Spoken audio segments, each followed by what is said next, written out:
today po.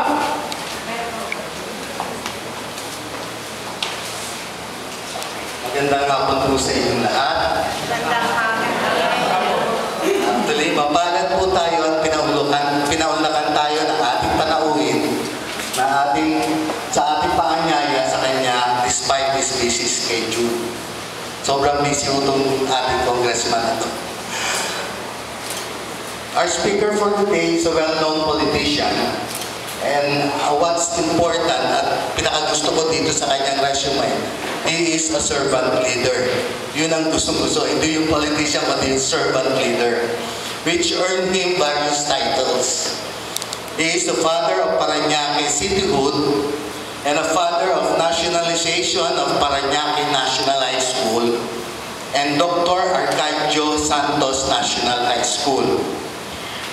Ang ating pong speaker today is also a city builder, and siya ho ang may hawak ng record of constructing the most number of school buildings and concreted the most number of roads in the history of Parañaque. Maaari po yung mga nakakadaan po natin sa Parañaque will really testify na magaganda ho mga roads sa Parañaque. Di po ba?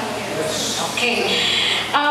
Kung meron po tayong king, box office king, aba siya ho ay hindi matatalo because he is the landslide king of Parañaque. And he was elected 4 times as congressman in huge landslide victories never before seen in Parañaque. So, kaya niyo po ba yun? Kaya ba natin yun? Okay. So, he is also a congressman for a total of 15 years.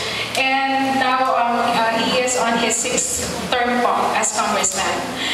And consistently received the award of one of the most outstanding congressmen of the Philippines. He has also performed various duties in our government as member of the cabinet, national security advisor, deputy minority leader, member of all house committees. Now, earning all these titles po really takes a lot of discipline, and proof of it is yung perfect attendance niya ho sa Congress na 100% attendance. He has maintained this 100% perfect attendance in sessions, never been absent since he became a congressman in 1992. So tayo, nag-absent pa nga tayo sa mga meeting natin, ako rin. So, ang speaker po natin today really started from a humble beginning, and he was born in a small town of Valdoc, Romblon, and his parents were both public school teachers. Actually, we were talking earlier kanina ni Albert, talaga ho ang children raised by teachers are, talagang lumalaki po na maayos. And salud po kami talaga sa mga teachers po, na mga magulang. So despite all the challenges of he rose to success in academics, government, business, civic organization, and politics. When I was reading his resume, naisip ko, sabi ko kay Albert, ako, si Congressman, he would have been a good contender for Pacquiao. Alam niyo po ba kung bakit? Because he was an undefeated brigade boxing champion for 4 straight years in the United States Naval Academy and the first to achieve that feat in 100 years of boxing at Annapolis since na-establish po yung academy po yun. So he was the first to receive the Tony Rubino Boxing Award. So napakarami po talaga po niyang achievement, and kung babasahin po namin yung kanya pong mga nagawa po para sa ating bansa po, not only here but also internationally, our time will not be enough, and we would like to give more time para ma-discuss po niya kung bakit po siya narito sa ating today. When we first heard him po at the Christian Family Movement Breakfast Forum at the Camp Aguinaldo, kasama po namin ng ating Family and Life Ministry Head together with our PAM, si Ating Cherry, Kuya Kit, si Kuya Lanolio, and si Nolex, at iba po natin mga leaders. Talagang po naisip po natin, ilan po kayang iba ang politicians natin do we have like a congressman? Kasi we really admire him because he really value life. And that is what is important because we really have to thank God for giving us life. So now po,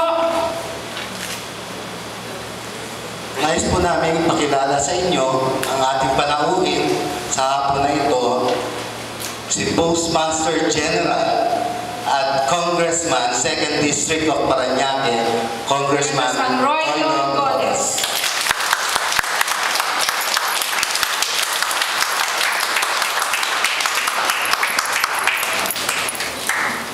Thank you. Maraming salamat po. Thank you po. Maraming salamat sa mag-asawang Albert and Beth Gutierrez sa inyong napakabait at napakagandang introduction. Magandang hapon po sa inyo lahat. Magandang hapon sa aking mga kapitbahay dito sa Project 4. Kaya po sinabing kapitbahay kasi lumaki ako sa Project 3. Kabisado ko itong lugar ninyo, ang Luna, JP Rizal, Aguinaldo, Magan Salaman, Calantjao, Pintuason, Rose Theater, Bell Theater,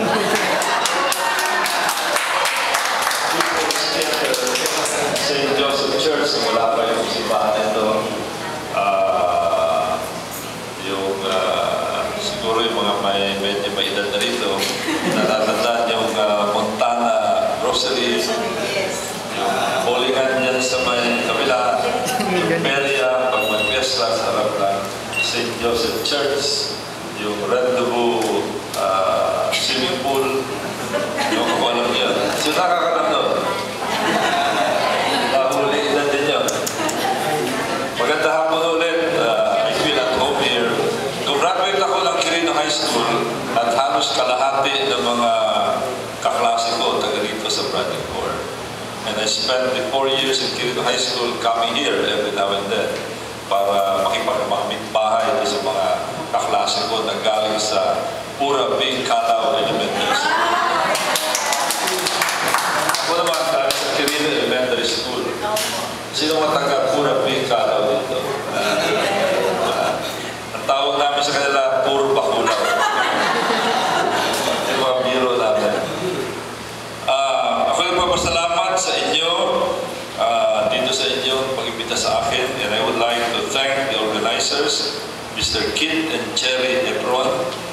Of course, kahit na wala sa lito, si Father Arnel Recinto, I'd like to thank him. I understand that he's in Rome. Gagawin ko siyang cardinal. Mr. Al Boni and Edith Alitogan at Mr. Nolix Kitalig sa Public Affairs Ministry. Ngayong hapong ito, ako'y nahilingan na magsalita tungkol sa RH Bill at kung bakit dapat natin labanan itong RH Bill, Reproductive Health Bill.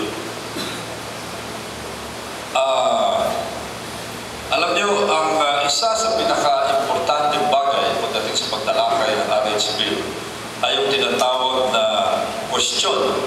Kailan ba nagsisimula ang buhay? When does life begin?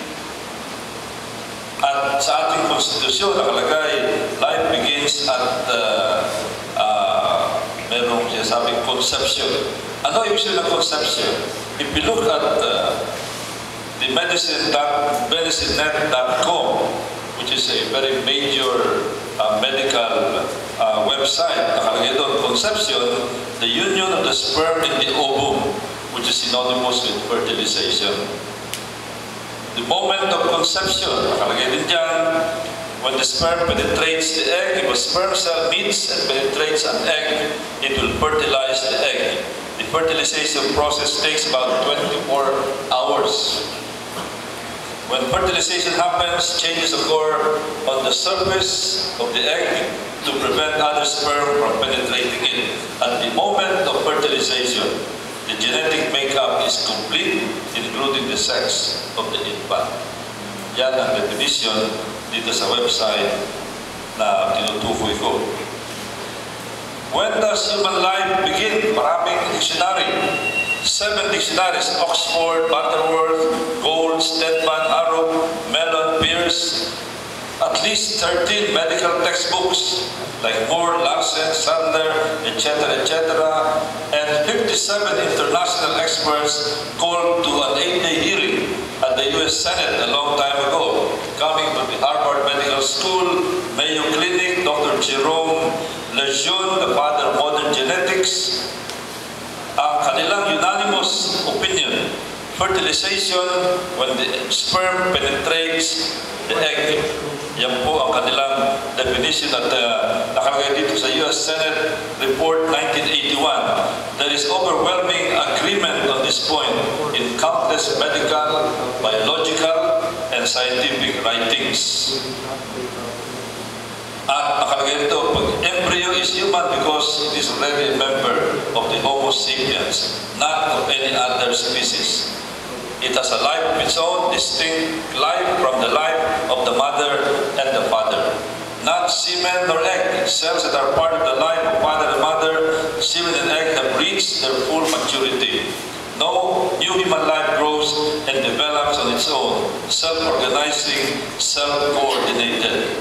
Ayun, kaya nilagay namin yung picture ni Manny Pacquiao dito.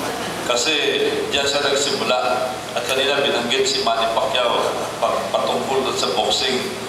Totoo yun, nag-boxing ako nung kabataan ko when I was in the Naval Academy. At kung kami ni Manny Pacquiao ay nagsagupa nung ako ay nasa sinasabi prime ko, no? Yung medyo malakas pa ako noon, sigurado si Manny Pacquiao mananockout ko in 10 seconds. Bakit? Sapagkat 1 year old lang siya noon. The Philippine Medical Association and the Catholic Bishops' Conference of the Philippines, CBCP, have agreed that life begins during fertilization. Yung PMA, which is a medical group, at yung spiritual group, yung CBCP, iisa ang kanilang opinion. Life begins at fertilization. At meron opinion ng isang dating Chief Justice Artemi Panganiban, nakalagay dito sa kanyang opinion na na-publish noong October 3, 2010, noong isang taon. Ang sabi niya, other countries are still debating the beginning of life to determine when a killing can be deemed an abortion. Does life begin at the union of the egg and the sperm, or is it merely when the fetus is capable of independent life outside the womb? Or is it only at the cutting of the umbilical cord at birth? In contrast, our Constitution settled that issue, saying that the unborn shall be protected from conception. That is, from the fertilization of the human egg by the human sperm. At kahit na yung controversial na pari na si Father Joaquin Bernas, who sometimes are at odds with the anti-RH people, ganun din ang sinabi niya. Ang sabi niya sa kanyang opinion na na-publish din sa Philippine Daily Enquirer, November 15, 2010, ang sabi niya, for me, the meaning of the Constitution, of conception in the Constitution, is fertilization. The drafters did not mean to make a scientific judgment. Rather, they thought that in the face of disagreement among experts in medical science, they would rather play it safe on the side of life. And I would like to repeat that. They would rather play it safe on the side of life. And here, one very good example when you play safe on the side of life. Halimbawa, pag New Year, meron pinagbabawal na papaputok ng baril. Bakit pinagbabawal yan? Kasi they play it safe on the side of life. Bakit? Sapagkat baka may buhay na tao doon sa babagsakan ng bala. Even though the odds are overwhelmingly against it, but you would rather play it safe on the side of life.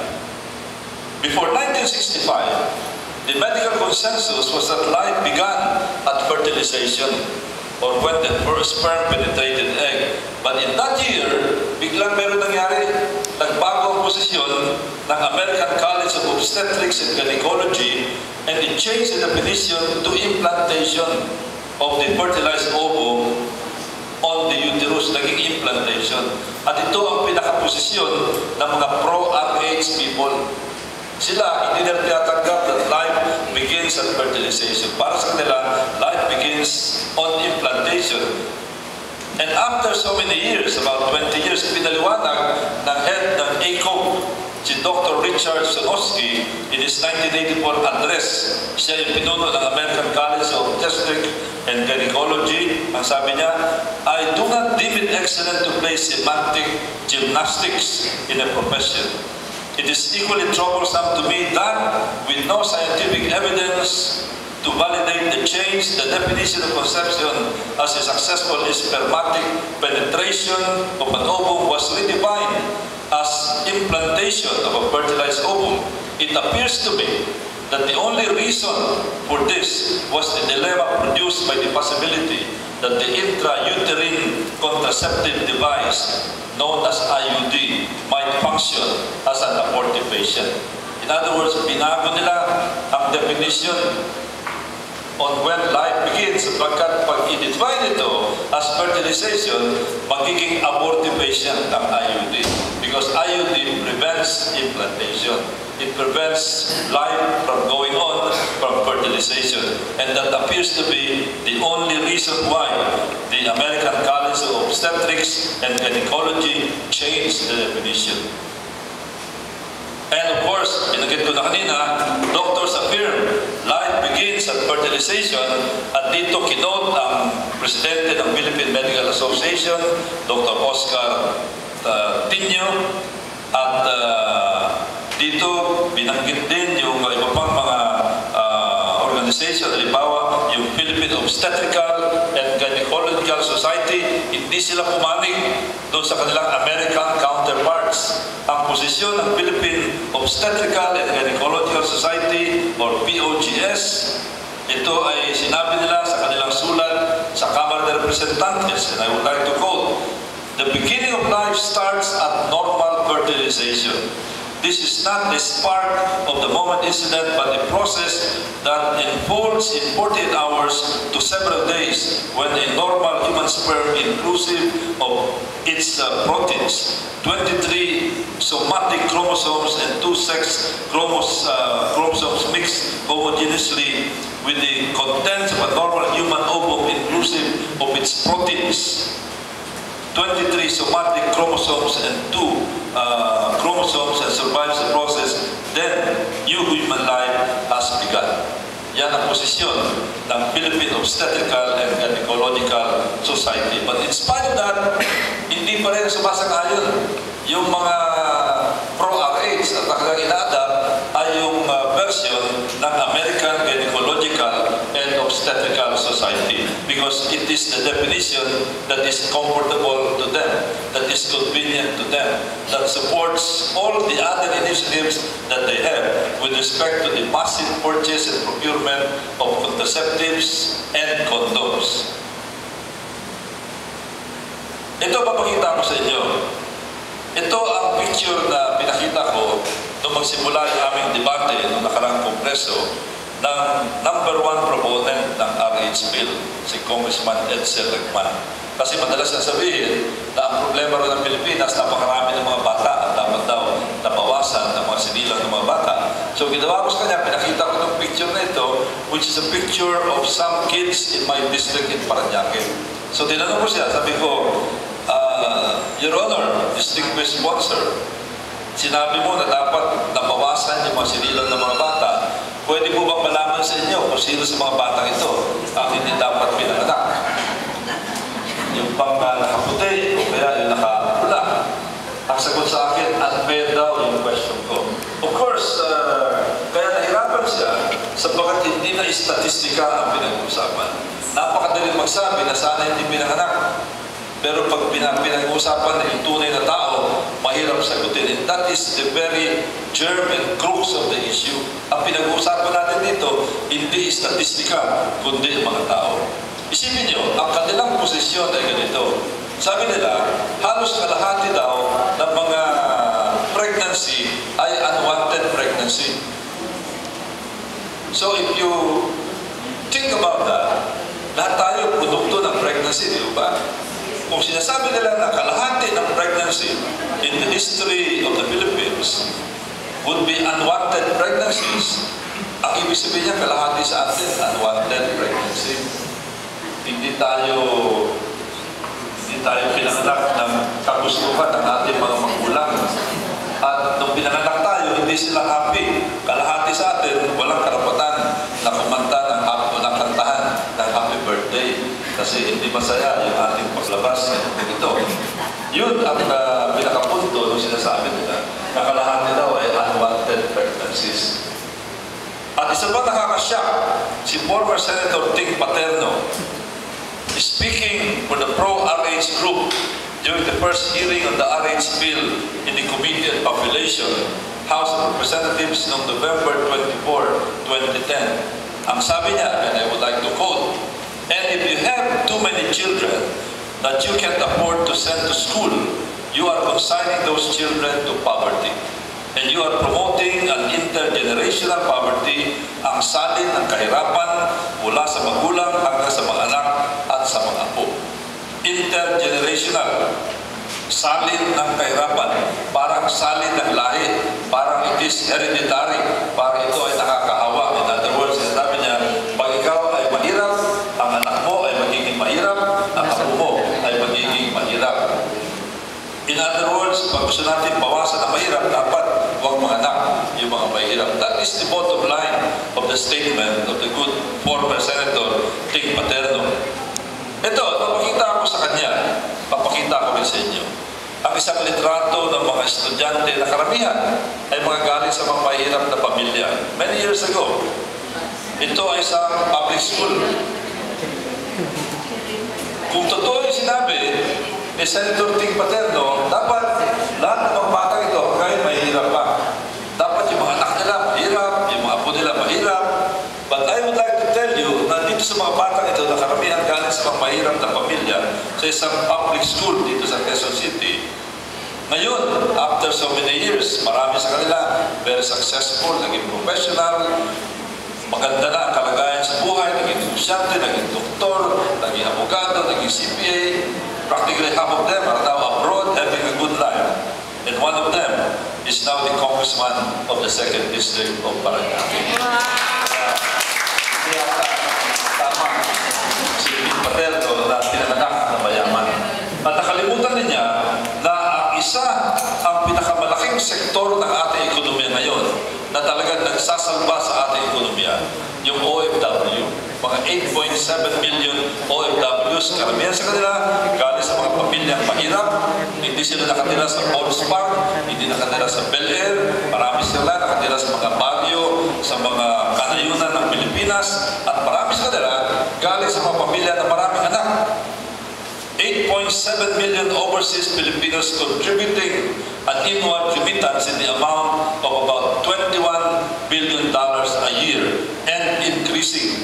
About 12% of the component of the GDP of the country, the largest single component of the GDP of the country. Yan yung OFW na nakalimutan yata ni Secretary ni dating Senator Ting Paterno. At meron pang isang sektor na ngayon ay lumalaki. Ito yung BPO sector, na marami din sa mga nagtatrabaho sa BPO sector nito ay galing din sa mga pamilya ng mahihirap.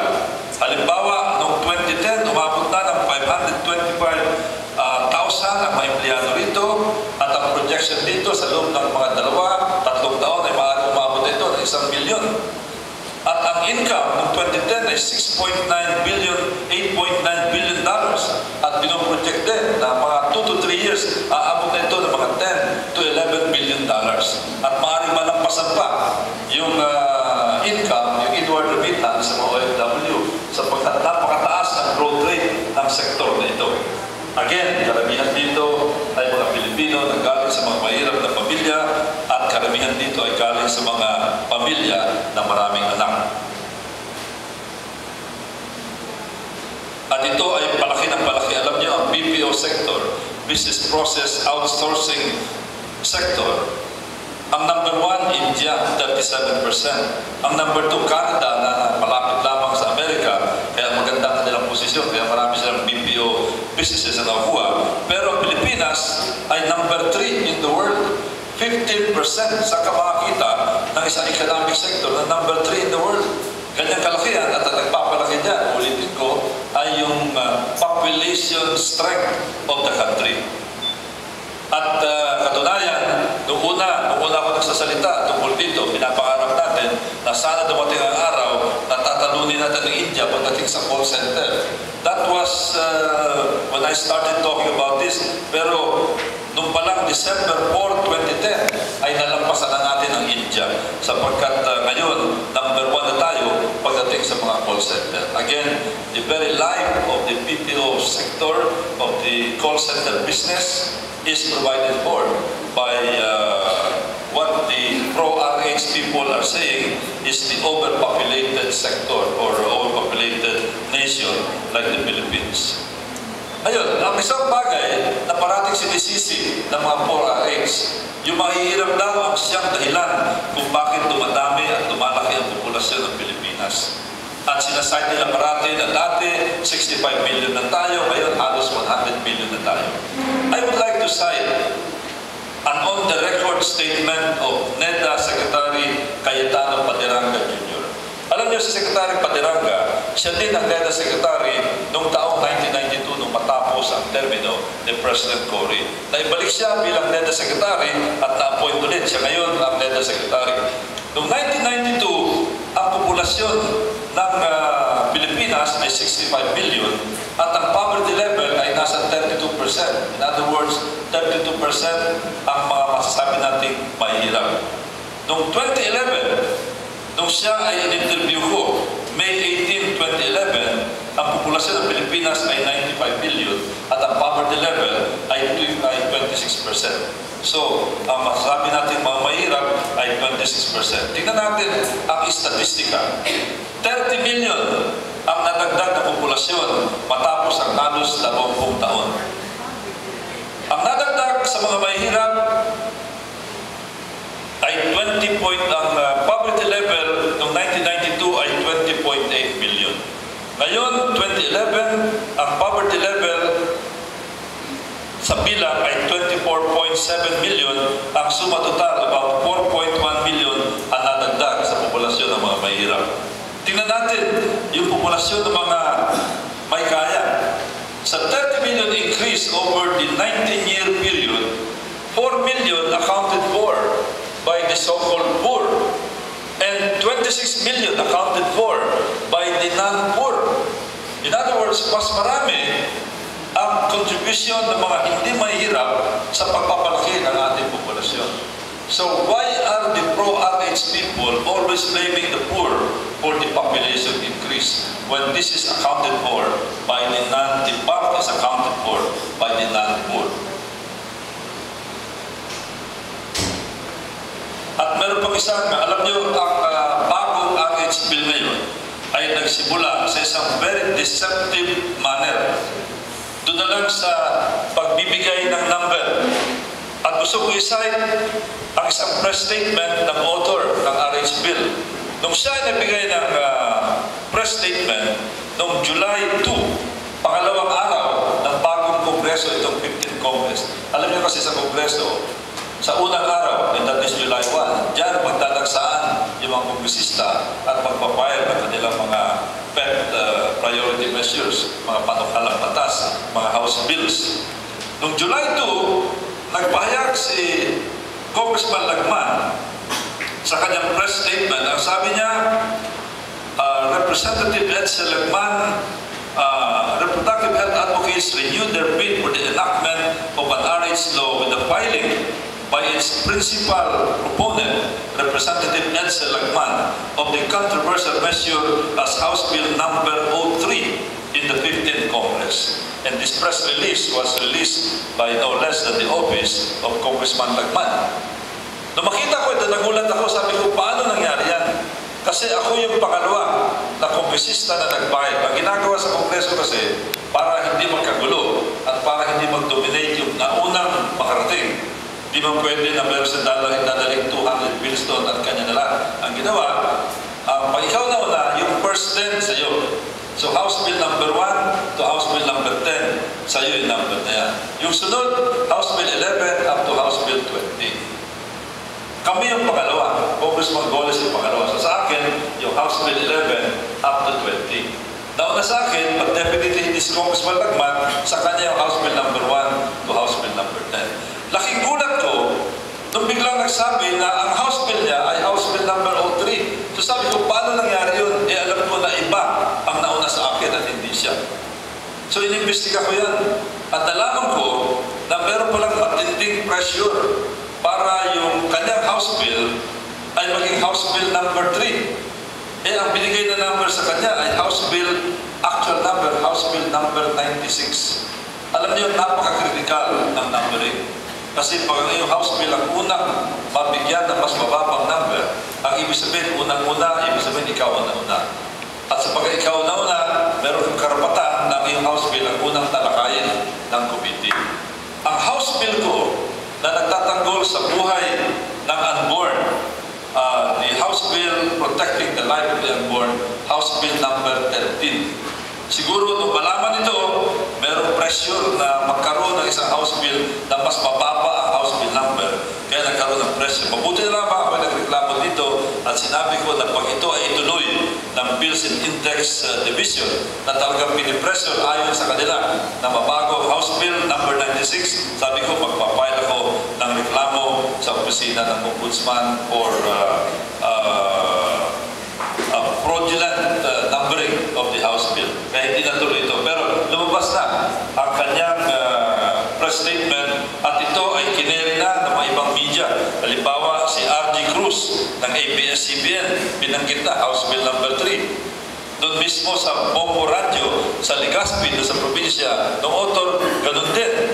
Ginamit na House Bill number 3. In other words, talagang there was a deceptive way of trying to renumber the House Bill. So yun siya sabi ko na at the onset, yung upon conception, sasabihin na natin yung upon conception of his House Bill, mukhang dinadaya na pati yung number ng House Bill. Mabuti na lang at na-abort natin ito.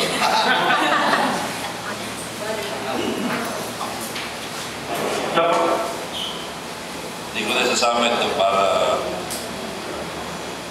Ngayon, magkano ba itong RH bill na ito? Sapagkat alam nyo, ang RH bill is about the procurement of contraceptives and condoms. Tinanong ko noon sa aking interpellation kung tatagalin yung provision na yan. Dahil sabi ko, yun talaga ang isa sa pinakabagay na tinututulan ko. Yung gagastan na napakalaking talaga para sa contraceptives at condom. Dahil sa dami ng problema ng bansa, sa dami ng pangangailangan ng ating bansa, school building, pag-aaral, education, mga tulay, mga highway, at marami pang iba, dapat doon unahin. Tinatago nila kung magkano talaga ang kailangan. But finally, it came out during the debate in the Senate. Mismo ang proponent ng RH bill sa Senado nagsabi, DOH proposed nearly 14 billion, actually the exact amount is 13.7 billion to fund RH bill in 2012. 14 billion pesos. Isipin nyo, yan ang gusto nilang gamitin para bumili ng condoms and contraceptives. Magkano ba ang 14 billion? Alam natin, napakalaking halaga nito. Akala ko na una, it was only about 3 billion or 5 billion. Doon pa lang tumututol na ako.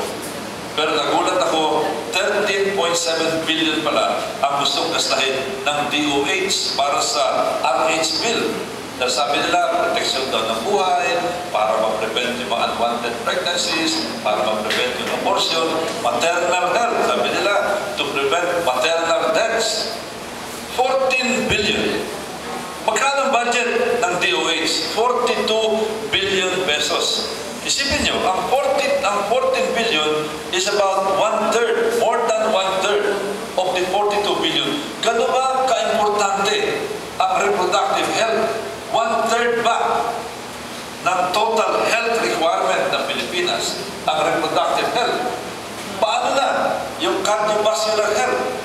Paano na yung infant care? Paano na yung leptospirosis? Paano na yung mga namamatay because of cancer, which is the #1 killer today, na ang dami-dami namamatay? Tapos mag-allocate ka ng 1/3 of the budget to contraceptives and condoms. And not only that, ang budget for the operation of national hospitals, yung San Lazaro, yung Papelia, yung orthopedic hospital, alam niyo kung magkano? 3.2 billion pesos. Ang hospital na yan, kasama yata itong labor hospital, no? Yes. Quirino, labor hospital is not. Pasensya na at circa 1950 pa rin para sa akin. Labor hospital, para sa mga tunay na taga district ang tawag niyan, labor hospital. 3.2 billion para sa ilang ospital na nasyonal. Pagkatapos mag-allocate sila ng 14 billion for contraceptives and condoms. Sabi nila, importante daw para sa maternal care. Ano ang number one hospital para sa maternal care? Jose Pabella Memorial Hospital. Magkano ang budget nila? 317 million pesos. But the Secretary of Health, and this is backed up by the pro-RH people, would like to allocate 13.7 billion. Eh bakit hindi na lang doon sa Pabella Hospital nilalagay yung pera na yun? O kaya magtayo sila ng mga mini Pabella Hospitals in all regions of the country. Sobra-sobra pa yung 13.7 billion. Kung talagang gusto nila na maproteksyonan yung maternal health and infant health. Sapagkat yan ang susi. Mamaya, magpapakita ko ang mga statistika dyan. Tingnan natin yung kanilang House Bill. Ito na ang bagong number, no? Na-consolidate na ito dahil marami mga authors dyan. Pinagsama-sama at kinonsolidate yung mga iba-ibang mga RH bills. Ang bagong number, House Bill number 4244. Ang isa pang punto namin, halos 90% ng mga importanteng ingredients at provision ng House ng RH Bill ay nasa isang batas na existing na. Ito yung Republic Act 9710, yung tinatawag na Magna Carta for Women. At ito ipapaliwanag ko sa inyo para makita nyo kung totoo hindi ang aking sinasabi. Ito ang Republic Act number 9710. Ang tawag dito, this act shall be known as the Magna Carta of Women. Marami itong mga tinatawag na comprehensive health services, maternal care, breastfeeding, etc. etc. Tingnan niyo po. At ihambing ko ang RH Bill dito sa Magna Carta for Women. House Bill number 4244. Nakalagay doon, maternal, infant, and child health and nutrition including breastfeeding. Sa Republic Act 9710, already existing maternal care to include pre- and postnatal services to address pregnancy and infant health and nutrition. At Section 17, promotion of breastfeeding. Halos pareho-pareho. In fact, I would even say that the provision of 9710 is even stronger than the provision of House Bill number 4244. Another provision sa House Bill 4244 sa RH Bill, family planning, information and services. Doon sa Republic Act 9710, already existing, responsible, ethical, legal, safe, and effective methods of family planning. Meron na, family planning. House Bill number 4244, RH Bill, prescription of abortion and management of abortion complications. Under Republic Act 9710, already existing, prevention of abortion and management of pregnancy-related complications. Is there a difference? I don't see any difference. House Bill number 4244, Adolescent and Youth Reproductive Health. Sa Republic Act 9710, and then family and state collaboration in youth sexuality education and health services without prejudice to the primary right and duty of parents to educate their children. Nakalagay din sa House Bill number, sa RH Bill, prevention and management of reproductive tract infections, HIV and AIDS, and other sexually transmittable infections. Sa 9710, ano siya sabi? Prevention and management of reproductive tract infections, including sexually transmitted diseases, HIV and AIDS. Halos carbon copy. Elimination of violence against women. It's also there. In cases of violence against women and children victims, etc., etc. It's also there. Education and counseling on sexuality and reproductive health. That's RH Bill. It is also in the Republic Act 9710, and even in a more comprehensive way. Nakalagay dito, the state shall provide women in all sectors with appropriate, timely, complete and accurate information and education on all the above stated aspects of women's health, etc., etc. Sa RH Bill, treatment of breast and reproductive tract cancers and other gynecological conditions and disorders. Sa Republic Act 9710, prevention and management of reproductive tract cancers like breast and cervical cancers and other gynecological conditions and disorders. Carbon copy na naman. Prevention of and treatment of infertility and sexual dysfunction. Sa 9710, prevention and management of infertility and sexual dysfunction pursuant to ethical norms and medical standards. It's also almost a carbon copy. Reproductive health education, nandun din sa Republic Act 9710. Mental health, nandun din sa Republic Act 9710. And as you can see, kaya ngayon, pag meron po magtatanong, are you in favor of the RH Bill? Marami yung sasabi, yes, I'm in favor.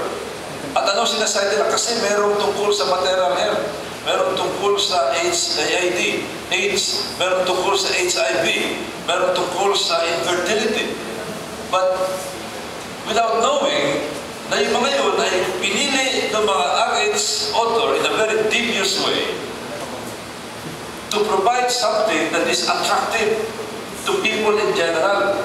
Ang ginagawa nila, naglagay sila ng mga bits and pieces of something that is attractive and desirable as far as the general public is concerned. Kasi siyempre, pag ikaw ay maghahanap ng dahilan kung gusto mo o hindi ang isang bill, pag meron ka nakita magandang provision, sasabihin mo, gusto ko yan. Kasi meron tungkol sa HIV. Gusto ko yan. Kasi pati pala, infertility ay pinag-uusapan yan. Hindi lang pala prevention ng panganganak, kundi gusto rin sagutin yung problema ng infertility. But it's already there in an existing law. It is repetitive, it is redundant, and it is unnecessary. And the main reason why they included this is to make it attractive to the general public and make it acceptable to the general public. Ano ang sabi ng isang very respected scientist and futurist, Ray Kurzweil, pagdating sa tinatawag na overcrowded raw ang mundo? Ang sabi niya, the reason that space seems limited is because people live in these inventions called cities. He said, anyone that has taken a train lately knows there is plenty of space. Yan sa stage yan, no? Ang sabi niya, pag ikaw nagtitrain, makikita mo, it's all empty, all over. And you will experience the same thing if you travel from here to Baguio. Dumaan kayo ng MacArthur Highway, makikita niyo overcrowded yung dadaanan niyo ng mga taong sa Bulacan, sa Tarlac, sa Pangasinan. But then if you look beyond the houses, what do you see? Wide open, empty fields all the way to the Sierra Madre. Ang parating pinapansin, yung mga crowded places like Quezon City, Parañaque, pero ganun talaga sa syudad kasi dito nag-iipon-ipon ng mga tao kasi dito ang hanap buhay. But it doesn't mean kung mag-Google Earth ka, mabuti na lang meron Google Earth, mag-Google Earth ka, i-Google Earth mo yung Luzon, and you will see that it's practically all green and only a few places where there are population centers. At pag pinag-uusapan siyempre, kung marami, malaki ang populasyon o hindi man pwede na ang absolute number ang gamitin natin. Ang pinakamagandang basihan, yung tawag na population density. Number of persons per square kilometer.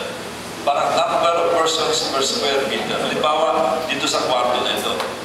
Tama-tama ang populasyon dito sa kwarto na ito. Hindi konti, hindi marami. Tama-tama. Pero pag nilagay tayo sa bathroom, we will be overcrowded. Tama mo yun? Pag nilagay tayo doon sa kabila, sa covered court dyan, kakalog-kalog tayo. Tama mo yun? Yan ang ibig sabihin ng population density. So the best measure to determine whether a place is overcrowded or not is population density. It is not the absolute number. Bakit ko sinasabi ang Pilipinas, number 12, pagdating sa population? That's correct. There is no disagreement about that. But, pagdating sa population density, ang Pilipinas ay number 42. In other words, mas mababa ang ating population density compared to a lot of countries. At pag sinabi nila, ang population density ang dahilan kung bakit naghihirap ang Pilipinas, I would like to cite the following.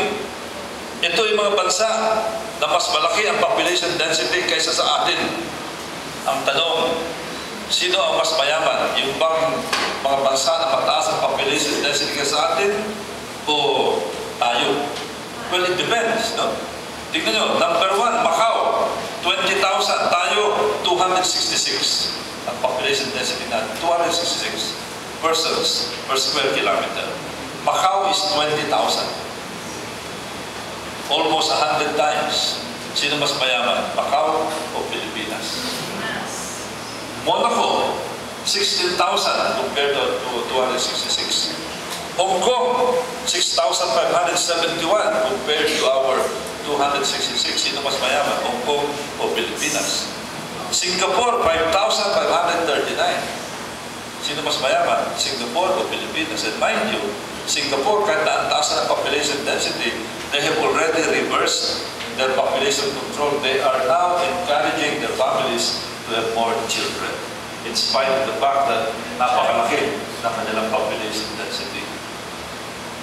At ang isang pinakamagandang halimbawa, kung ako tatanungin yung Taiwan and South Korea, sa mga itong bansa na ito, tayong tatlo, ay magkasabay sa ating journey to development ng mga 50s and 60s when I was still a high school student. Pag sinabing Taiwan at Korea, halos pantay-pantay tayo. In fact, nauna pa tayo ng bahagya kaysa sa Taiwan at sa Korea. Ano ang population density ng Taiwan and South Korea? Mas malaki kaysa sa atin. In fact, ang Taiwan, more than double our population density. South Korea is almost 50% higher than our population density. But in spite of that, they have developed by leaps and bounds. Ang layo na nila. Hindi naging obstacle sa kanila ang kanilang mas mataas na population density in their march and journey to development. Kaya makikita nyo, hindi ang population ang problema. Ang susi sa development is number 1, leadership, and number 2, correct development strategy. Somehow, these countries that I mentioned, Korea, Taiwan, Hong Kong, Singapore, they have found the right combination of leadership and development strategy na tayo hanggang ngayon, hinahanap pa rin natin. Yan ang susi. Hindi yung ipigilan yung pagpapanganak ng mga tao. Pagdating naman sa mga country na mas maliit ang populasyon, ito, we want to really emphasize, tingnan nyo yung mga bansa na napakaliit ng population density. Botswana, Namibia, French Guiana, Mongolia, Western Sahara.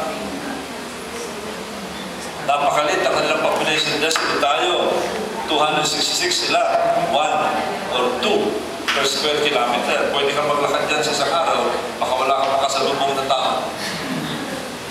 But did that make them prosperous? Maybe except for Australia and 1 or 2 other countries. Lahat yan ay mahihirap na mga bansa because they do not have the critical mass for economic activities.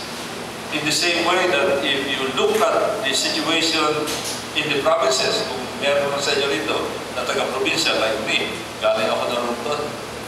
Pag pumunta ka sa Romblon, sino ang mas mayaman? Yung mga nasa poblasyon na mas marami ang tao o yung nasa baryo na kukunti ang tao? Sino mas mayaman? Yung nasa poblasyon because they have the critical mass. Kaysa sa mga lugar na kukunti ang tao, they don't have the critical mass for any meaningful economic activity. At pagdating sa mga iba't ibang lugar sa Pilipinas, andito mga pinakamataas na population density at mapapansin nyo, yun din yung mga lugar na pinakamatataas din ang per capita income. Ito yung mga lugar, karamihan ay sa Metro Manila, at ito yung mga provinces and cities na pinakamayayaman in terms of per capita income. Number 1 is Makati, number 2 is San Juan, number 3 is Las Piñas, number 4 is Quezon City, and number 5 is Parañaque City. And incidentally, they are also among the most populous terms of population density of the cities and towns all over the country. At ang isa pang bagay na binabanggit namin parati pagdating sa paggamit ng contraceptive, napag-alaman sa napakaraming mga studies na ito ay maaaring magdulot ng pagtaas ng percentage ng mga specific kinds of cancer, particularly breast cancer, cervical cancer, and liver cancer. Hindi po si Roy Lugores na nagsasabi nito, hindi mga congressmen, kundi ang kinukot namin dito ay mga expert groups, foremost of which World Health Organization, International Agency for Research on Cancer. Ano sabi nila? It increases the risk of breast cancer, cervical cancer, and liver cancer. Backed up by another study by the National Cancer Institute of the United States. Ganito din sinasabi nila. Breast cancer, cervical cancer, and liver cancer. Again, also by the Cancer Research of UK. Breast cancer, cervical cancer, and liver cancer. Also by the Harvard Medical School. Breast cancer, cervical cancer, liver cancer. By the Indian Journal of Medical Ethics. Breast cancer, cervical cancer, and liver cancer. It is now, breast cancer is the leading killer of women ages 35 to 54 worldwide. More than 1 million develop the disease without knowing it, and almost 500,000 women die from it every year. The Philippines has the highest incidence of breast cancer in Asia and the 9th highest in the world today. Matindi ang breast cancer, pero bakit gusto nila mag-allocate ng 13.7 billion pesos para sa tinatawag na maternal health, para sa contraceptives, para sa condom.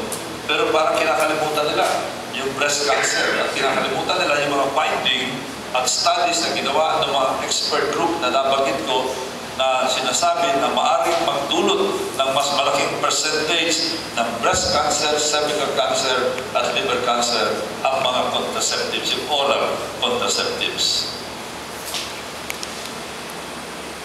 Binigit ito kay dating Health Secretary Cabral sa in-interview sa isang radyo at tinanong siya whether it was true that oral contraceptives pose a high risk of breast cancer. And Secretary Cabral answered in the affirmative, oo daw. Pero sinasabi niya, meron naman daw magandang side effect yung oral contraceptive. Dahil sabi niya, ang oral contraceptives ay merong magandang side effect para sa ovary, nakakatulong daw sa ovary. Ang tanong ko naman, I found it rather strange that the former health secretary would say that. Sasabihin, okay lang na magkaroon ka ng breast cancer kasi magiging healthy naman yung ovary. So, ano gagawin mo? Mamimili ka na yun. It's organ. You're going to protect. Healthy na yung ovary mo, pero magkakaroon ka naman ng breast cancer. Now, it would be a different thing if the person already has a cancer of the ovary. At sasabihin siya, okay, kumuha ka na, pag-take ka ng oral contraceptives every day, maaaring gumaling ang iyong ovary, pero merong side effect, magkaroon ka ng breast cancer. Then, you can make a choice. Kasi may sakit ka na eh. Meron ka na sakit ng cancer of another organ. So, you are not anymore worried about some adverse side effects. Wala ka ng choice eh. But if you're healthy, if you're a completely healthy person with healthy breasts, are you going to risk your healthy breasts to make your ovary healthy? I don't think that's even a reasonable question to ask, and that is really shocking for a former health secretary to say that it depends of oral contraceptives. At meron pa isang bagay na binanggit si Secretary Cabral at inilumabas sa dyaryo noong March 5, 2010. A few weeks bago siya mapalitan sapagkat nagbago na ang gobyerno.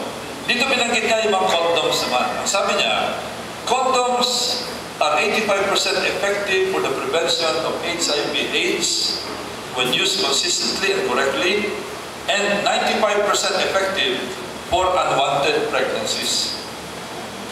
85% appears rather high. Oh, okay, no? But then the other side of the coin, is that ang failure rate, ilan? 15% ang failure rate. In other words, pag ginagamit mo yan, and your purpose is to avoid HIV and AIDS, there is a 15% risk that it might fail. So if you use it, let's say, 50 times in 1 year, let's say you are a promiscuous person, and you jump from one bed to another, but you have this feeling of security because you're using condom. Sabi mo, naka-condom ako kaya safe ako. But you forget that Secretary Cabral said that the effectiveness is 85%. And the opposite of that is an ineffectiveness of 15%. Alam niyo, ang 15% failure rate is about 1 out of 6. Alam niyo kung ilan ang bala sa cylinder ng tibola na baril na ginagamit sa Russian roulette? 6. Pag nilagyan ng isang bala yan tinatawag na Russian roulette. Naglalagay isang bala, they roll the cylinder, pagkatapos you click the trigger and hope that there's a bullet in the cylinder that is aligned with the muzzle of the gun. That is what you call Russian roulette. It's like playing Russian roulette when you're facing the odds of 1 out of 6 that it will become ineffective against HIV/AIDS. Hindi ito in-emphasize si Secretary Cabral in her defense of the condom. And the other one is 95% effective for unwanted pregnancies. Pag sinabing 95% effective, explain, meron pa rin 5% failure rate. 5% failure rate is 1 out of 20. If we apply that to transportation, let's say air transportation, 1 out of 20 that airplane is going to fall down and crash. Are you going to take that airplane? I don't think so. And if that is the failure rate for airplanes, wala tayong mababasa sa dyaryo araw-araw, kundi siguro mga 10, 20 aeroplano na bumabagsak kung ganyan ang failure rate. 95% effectiveness is definitely not acceptable for something that you're trying to avoid. If the consequence is something that is also unacceptable to the person. So again, this is something that they're not saying. Kaya nagtataka sila, bakit sa mga bansa na ginagamit ng napakadami ng condom like India and Thailand, mataas pa rin ang HIV/AIDS rate? I think this is the reason for it. The massive use of condoms is giving people a false sense of security because they do not realize the 15% risk that you might contract HIV/AIDS by having sex with a partner that may be at high risk. And that is true in the case of India, in the case of some countries in Africa, and in the case of Thailand. At nagtataka sila, bakit kahit na mayroong condom, nanganganak pa rin yung mga tao. Again, because of the failure rate of the condom. If you use it 50 times, ang failure rate sa 50 times is about 2.5. With 2.5 incident na out of 50, pwedeng mabuntis yung babae. Philippine Breast Cancer Network. Ano sabi ng Philippine Breast Cancer Network, which is an organization of breast cancer victims? They made a statement in their website, and I would like to read this. What is even more particular to the Philippines is the government's population control program of oral and injectable contraceptives. Thousands upon thousands of women have been put to great risk with the early and prolonged use of the pill, undeniably a risk factor for breast cancer. Ito, hindi nila binabanggit pag pinagdidibatihan ng oral contraceptives. They try to just ignore this. Sabi nila, wala raw basihan. Hindi raw tama yung mga report. But they come out with another report that is contrary. But you know, when you are talking with a doctor, and one doctor gives you a diagnosis that may be adverse, okay, a doctor will tell you, avoid this, dahil delikado yan. And then another doctor will say, okay lang yan. Which doctor would you listen to? Siyempre, you always would like to err. on the side of being careful.